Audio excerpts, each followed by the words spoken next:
ملک بھر کی طرح جلال پور پیروالا میں الیکشن کی گہمہ گہمی عروج پر پہنچ گئی۔ سابق اراکین اسمبلی سمیت 60 سے زائد امیدوار میدان میں آ گئے۔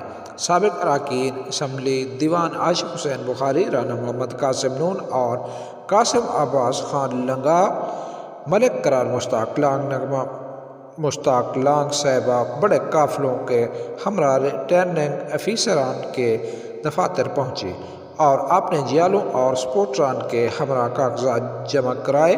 قومی حلقہ میں 25 سے زائد امیدواروں نے کاغذات جمع کرائے۔ اسی طرح صوبائی حلقوں میں پی پی 223 اور 224 سے ملک اکرم کنو، شازی عباس خاکی، مہدی عباس خان لنگا اور ایوب گھلو سمیت 40 سے زائد امیدواروں نے کاغذات نامزدگی جمع کرائے۔ امیدواروں نے عوامی پیغامات میں حلقہ میں ترقی کام کروانے کے دعوے بھی کیے۔